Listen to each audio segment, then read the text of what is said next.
నమస్తే, welcome to వైల్. నేను మీ Zakir Hussain, senior journalist CS Rao గారు ప్రస్తుతం మనతో ఉన్నారు. వెల్కమ్ చెప్పేద్దాం. హాయ్ సార్, నమస్తే. నమస్తే.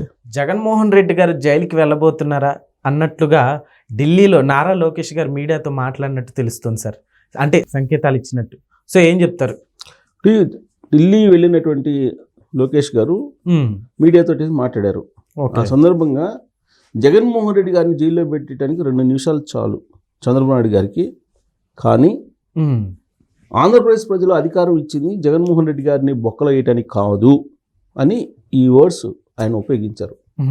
అంటే జైల్లో వేయడానికి కాదు, అభివృద్ధిని కోరుకున్నారు, వాళ్ళు సంక్షేమాన్ని కోరుకున్నారు, రాజధానిని కోరుకున్నారు, అలాగే విశాఖ రైల్వే జోన్ కోరుకున్నారు, పోలవరాన్ని కోరుకున్నారు. వీటన్నిటిని నెరవేర్చాలి కదా. జగన్మోహన్ రెడ్డి గారిని జైల్లో వేయడం అనేది అది పెద్ద ఇష్యూ కాదు. వెయ్యాలనుకుంటే 2 నిమిషాలు చాలు చంద్రబాబు నాయుడు గారికి. కానీ అలా చెయ్యరు. ఎందుకు? చట్ట ప్రకారమే అన్నీ చేస్తారు. చట్టం తన పని తాను చేసుకోబోతుంది అని చెప్పేసి అన్నారు. కరెక్ట్గా ఇవే వర్డ్స్ చంద్రబాబు నాయుడు గారు కూడా ఇటీవల కాలంలో అన్నారు. జగన్మోహన్ రెడ్డి గారిని జైల్లో వేయడానికే మీకు అధికారం ఇచ్చారు అని కాదు కదా, అంటే అధికారం ఇచ్చింది ఆయన జైల్లో వేయడానికి కాదు కదా అని చెప్పి ఆయన అన్నారు. అది కూడా ఆయన ఢిల్లీ ఈ మధ్యకాలంలో వెళ్ళి వచ్చిన తర్వాత ఆ వ్యాఖ్యలు చేశారు. ఇప్పుడు లోకేష్ గారు కేంద్ర హోంశాఖ మంత్రి అమిత్ షా గారిని కలిశారు.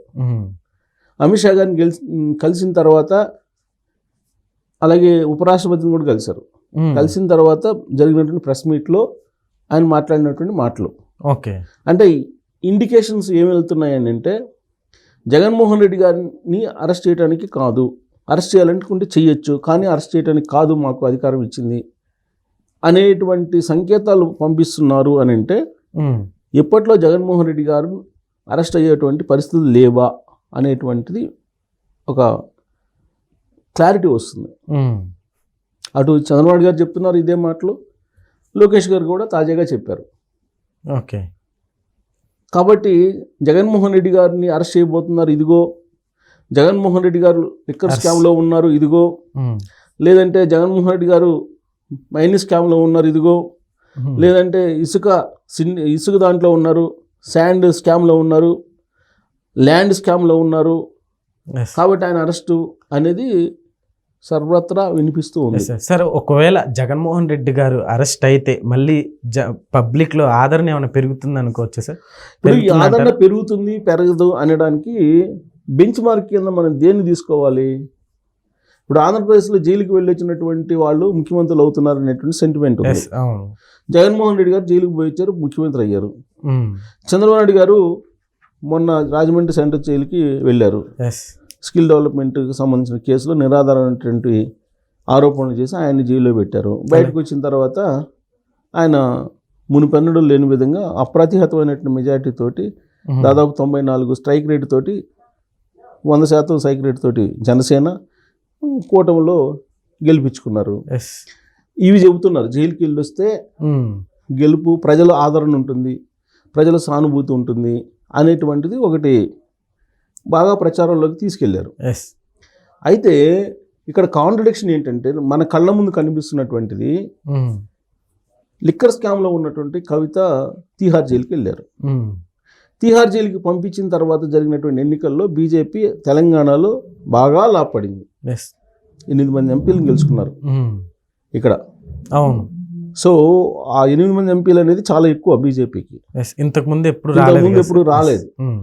ప్లస్ ఓట్ బ్యాంక్ కూడా మెరుగైనటువంటి ఓట్ బ్యాంక్ని సాధించింది. అదే 2023 అసెంబ్లీ ఎన్నికల్లో కవితని అరెస్ట్ చేయలేదు అనేటువంటి ఉద్దేశంతో బీజేపీని గెలిపించలేదు కదా, అధికారంలో తీసుకురాలేదు కదా. ఇక్కడ అధికారంలో తీసుకురావడం తర్వాత సంగతి. ఆయన ఎమ్మెల్యేలు కూడా పెద్ద గెలవలేదు కదా, చెప్పుకోదగ్గ సంఖ్యలో వాళ్ళకి ఎమ్మెల్యేలు రాలేదు కదా. దానికి కారణం ఏంటి? ఎందుకనంటే బీజేపీ వాళ్ళు లిక్కర్ స్కామ్లో కవిత ఉన్నారు అని చెప్పి పెద్ద ఎత్తున ప్రచారం చేశారు, ఢిల్లీలో ప్రచారం చేశారు. అక్కడ మా దగ్గర ఆధారాలు ఉన్నాయి, లిక్కర్ స్కామ్కి సంబంధించినటువంటివి ఈవిడ ముడుపులు తీసుకున్నారు, లిక్కర్ స్కామ్కి మొత్తం ఈవిడే లీడర్ అని చెప్పి ఆధారాలు ఉన్నాయని చెప్పి ఢిల్లీ నుంచి తెలంగాణ వరకు పెద్ద ఎత్తున ఆరోపణలు చేశారు. ఆరోపణలు తగిన విధంగా ఈడీ సిబిఐ విచారణకు కూడా వచ్చింది, కానీ అరెస్ట్ చేయకుండా వెళ్ళిపోయారు. ఈ లోపు ఎలక్షన్స్ వచ్చినాయి. సీన్ కట్ చేస్తే రిజల్ట్ దారుణమైన రిజల్ట్ బీజేపీకి వచ్చింది. ఆ తర్వాత 24 ఎన్నికలకు, లోక్సభ ఎన్నికలకు ముందు ఈవిని అరెస్ట్ చేశారు. అరెస్ట్ చేసిన తర్వాత రిజల్ట్ అనూహ్యంగా వచ్చింది, పాజిటివ్గా బీజేపీకి. అంటే ఆరోపణలు పెద్ద ఎత్తున చేశారు. అరెస్ట్ చేయకపోతేనేమో ప్రజలు తిరస్కరించారు, అరెస్ట్ చేస్తే ప్రజలు అంగీకరించారు.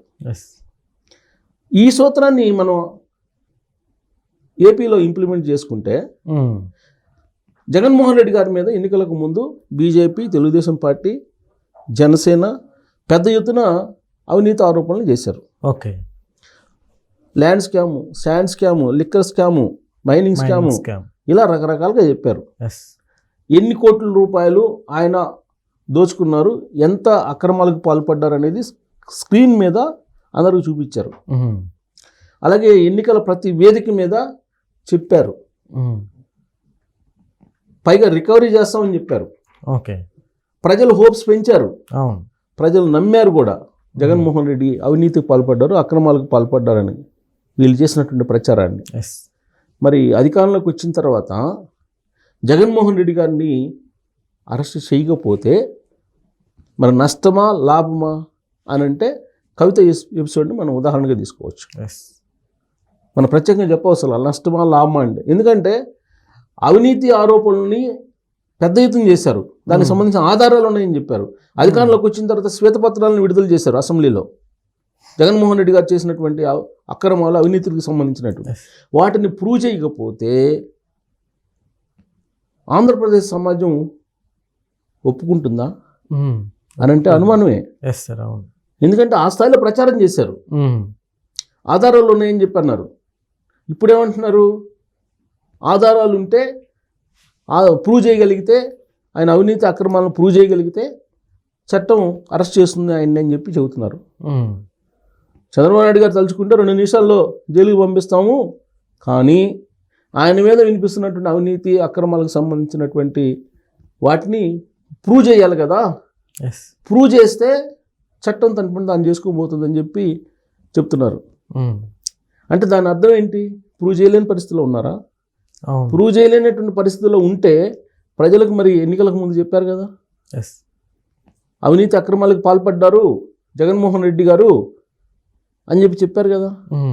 దాదాపు 3 లక్షల కోట్లు, కొంతమంది అంటే 1,00,000 కోట్లు అని, కొంతమంది అంటే రకరకాల ప్రచారాలు చేశారు కదా. సరే 1,00,000 కోట్లు లేదా 3 లక్షల కోట్లు లేదా 10,000 కోట్లు లేదా 20,000 కోట్లు ఏదో ఒకటి ముందైతే అవినీతి అక్రమాలకు పాల్పడ్డాడు అని చెప్పేసి ఎంతో కొంత ప్రూవ్ చేయగలిగి ఉండాలి కదా. ప్రూవ్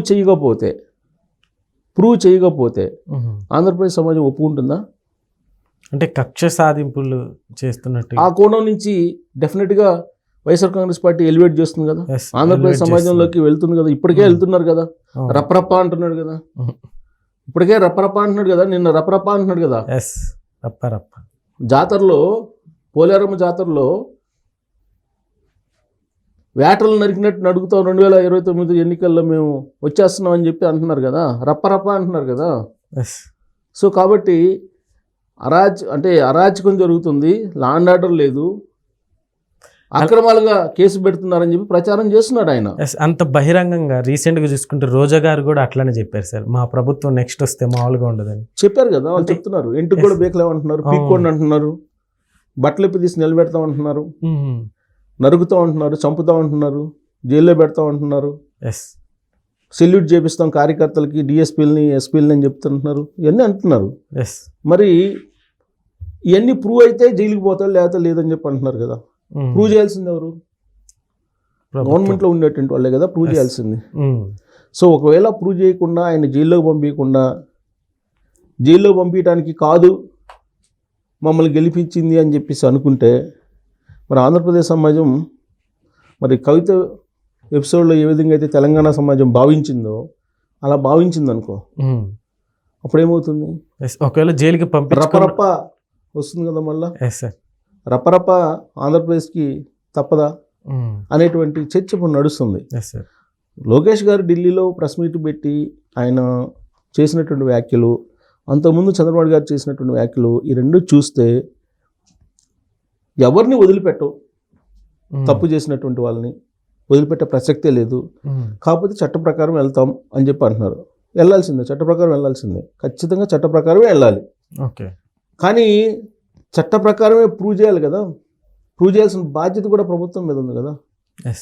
నిన్నటి వరకు ఆరోపణలు చేసి ఇప్పుడు ప్రూవ్ చేయాలి, ప్రూవ్ చేస్తే అరెస్ట్ చేస్తామని అంటే ప్రూవ్ చేసి అరెస్ట్ చేయాల్సిన బాధ్యత కూడా వాళ్ళ మీద ఉంది.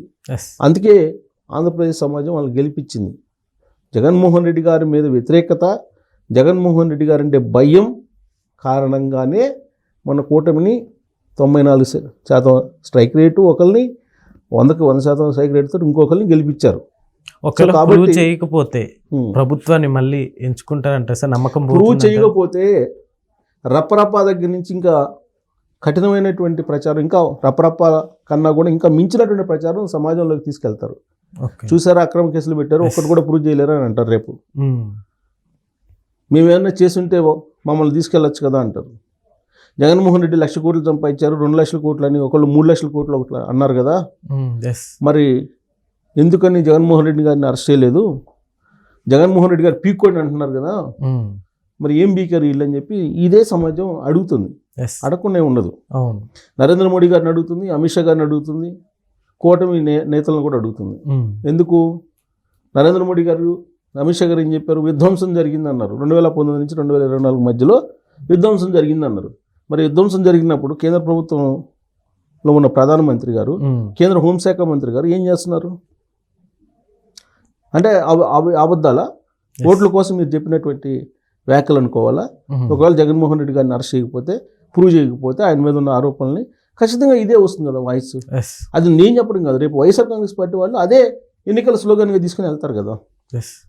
సో అప్పుడు ఆంధ్రప్రదేశ్ సమాజం ఎలా రియాక్ట్ అవుతుందో తెలియదు. సో ఆయన రప్పరప్ప పాలన కావాలనుకుంటారేమో, చెప్పలేము. ఎందుకంటే 2019లో మరి ఆ రోజున బాబాయ్ కోడికత్తి కేసు ఇవన్నీ ఉన్నాయి కదా, అయినప్పటికీ వేశారు కదా, వంగి వంగి దండాలు పెట్టారు చంద్రబాబు నాయుడు గారు. ఈ ఒక్కసారికి మీరు తప్పుదోవ పట్టద్దు, ఆలోచించి ఓటేయండి అని. ఉపయోగం ఏముంది? 2019లో అధికారం ఇవ్వలేదు, తర్వాత ఏం జరిగిందో అందరికీ తెలుసు. సో కాబట్టి వైకుంఠపాలి గేమ్ ఆడారు అనుకో ఆంధ్రప్రదేశ్ ప్రజలు, రప్పరప్ప చూడాల్సిందే, రప్పరప్ప చూడాలి. వైకుంఠపాలి గేమ్ ఆడకూడదు అంటే ఇవన్నీ ప్రూవ్ చేయాలి. వీళ్ళు కూడా, వీళ్ళ బాధ్యత కూడా ఉందిగా, అధికారంలో ఉన్నటువంటి వాళ్ళ బాధ్యత. సో ఏం చేస్తారనేది చూడాలి.